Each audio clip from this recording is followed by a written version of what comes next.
नेताजी, आपको मायावती जी ने जिम्मेदारी दी है बीकेटी की, क्या मुद्दे रहेंगे आपके, किस पर चुनाव लड़ रहे हैं आप? देखिए, पार्टी के हमारे कभी भी पार्टी हमारी जो घोषणा पत्र है वो नहीं जारी करती है। सीधे जब सत्ता आती है तो कार्य शुरू होता है।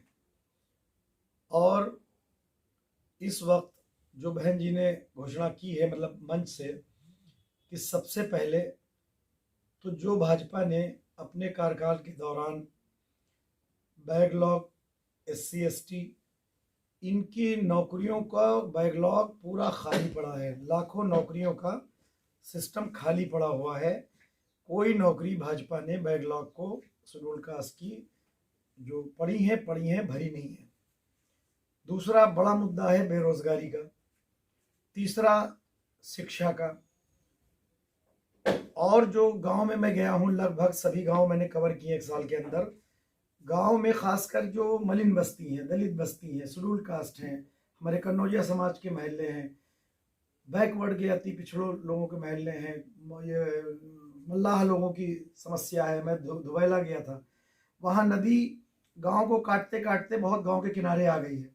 कई बार DM और SDM को उन लोगों ने कहा भी है, हमारे जिला पंचायत सदस्य ने भी उनको अपने लेटर पैड पे DM साहब को दिया है। कोई कार्रवाई नहीं है। अगर थोड़ा सा और हिस्सा कट जाए तो वो गांव खतरे में आ जाएगा। तो समस्याएं बहुत हैं। 5 साल सपा की सरकार रही, बसपा के जाने के बाद 5 साल भाजपा की सरकार रही। आप लोग मीडिया में हैं, चौथा स्तंभ हैं। आप लोग इस चीज की समीक्षा करें कि 5 साल में समाजवादी पार्टी ने क्या स्कूल बनवाए, कितनी बिजली के खंभे खड़े करवाए, कितनी रोड का जाल बिछवाया। लेकिन आप 2007 से 12 का कार्यकाल देखें, 3 वहाँ पे सरकारी अस्पताल बने, 3 शिक्षा संस्थान बने, बड़े पैमाने पे कम से कम कुछ नहीं 100-150 गाँव में बिजली की लाइनें दौड़ाई गई। उसके अलावा रास्ते और रोडों का जाल बिछाया गया। हमारी सरकार थी, नकुल दुबे जी मंत्री थे, तब की सड़कें देख लीजिए आप और आज की सड़कें देख लीजिए। तो इन लोगों ने कोई कार्य नहीं किया। कार्य ये लोग करते हैं टीवी पे और प्रेस नोट और पर्सपेक्टिव बना के बिल्डिंग दिखा के कह देते हैं भाई ये बन गया। लेकिन वो होता क्या है कि देहात की जनता उसको नहीं समझ पाती कि ये एक आर्किटेक्चर पर्सपेक्टिव है, ये ओरिजिनल तस्वीर नहीं है। वो तो बिल्डिंग बना के कार और जीप और चलते हुए दिखा देते हैं। तो ये लोग, इनको सारी जनता, सर्व समाज की, चाहे वो मुस्लिम हो, दलित हो, बैकवर्ड हो, अपर कास्ट के गरीब लोग हो, सभी लोग इनको जवाब दे रहे हैं। और जवाब इस तरीके से दे रहे हैं कि इनकी सरकारें पूरी तरीके से नकार दिया है, इनकी सरकार का कार्य हुआ ही नहीं है। और दूसरी चीज़ यह है कि बहुजन समाज पार्टी को जो लोग कम आंक रहे हैं, हमारा वोटर खेत में है, खलिहान में है, पेड़ के नीचे है, मढ़े में है, छप्पर में है, कपराइल में है, महलों में नहीं है। तो उन लोगों तक मीडिया नहीं पहुंच पाती। लेकिन वो लोग चट्टान के तरीके से बहुजन समाज पार्टी के साथ खड़े हैं। और यहाँ से बहुजन समाज पार्टी अक्सरियत में, अच्छे तादाद में, अच्छे वोटों से जीतने जा रही है। उसको कोई रोक नहीं पाएगा इंशाल्लाह।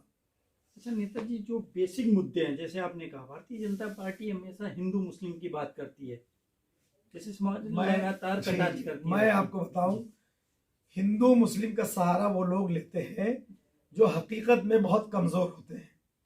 कमजोर लोग होते हैं जिनका समाज में कोई अपना स्टेटस, अपना पहचान, अपनी शिनाख्त नहीं होती है। तो वो धर्म को आगे लाके उसके आड़ में अपना कार्य करते हैं। लेकिन ये चीजें बहुत पुरानी हो गई। आज उन्होंने जितने हथकंडे चले हैं पश्चिम से लेके पूरब तक, इस चुनाव में एक भी एजेंडा उनका कोई चला हो तो बताओ। इसलिए मैं तो एक चीज कहूंगा कि मजहब नहीं सिखाता आपस में बैर रखना। हिंदू हम वतन है, हिंदुस्तान हमारा। आप अपने काम पे वोट मांगो, आप अपने विकास जो किया उस पर वोट मांगो, लेकिन आप धर्म की बात करते हो। भाई कोई धर्म ऐसा नहीं है, किसी एक धर्म को आप हमें बता दीजिए जो कोई धर्म किसी धर्म को बुरा कहता हो। लेकिन वो इंसान जो बने, इंसान एक, भाई इंसान किसी शक्ल में किसी समाज का हो सकता है। लेकिन ये लोग जो करते थे वो चीजें खत्म हो चुकी हैं, आवाम जाग चुकी है। अब ना वो 15 लाख पे इनको वोट मिलेगा, ना इनको ऑक्सीजन और सिलेंडर, ऑक्सीजन पे तो इनको देखा ही है कितनी मौतें हुई हैं, ऑक्सीजन नहीं दे पाए। ना इनको गैस सिलेंडर पे वोट मिलेगा, ना इनको चावल गेहूं पे वोट मिलेगा। हमारे समाज के जो शेड्यूल कास्ट के लोग हैं कहते हैं जो दो सब लेंगे, वोट हाथी को देंगे। आप जाके पब्लिक में पूछ लीजिए, इनको कुछ नहीं होने वाला।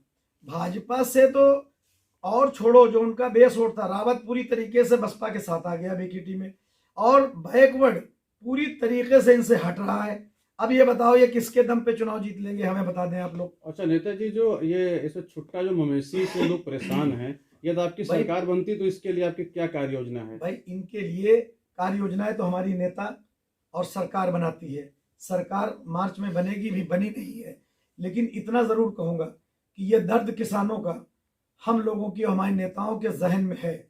इसके लिए जो बेहतर तरीका होगा या बेहतर कानून होगा वो बहन कुमारी मायावती जी चीफ मिनिस्टर बनने के बाद बनाएंगी। और निश्चित तौर पे भाई गरीब लोगों के खेत चले जा रहे हैं, अमीर लोग तो अपना बाउंड्री करा लिए, लेकिन गरीबों के लिए है। अब उनको जो 2 जून की रोटी मिलती थी, गेहूं चावल मिल जाता था, वो भी नहीं मिल रहा है।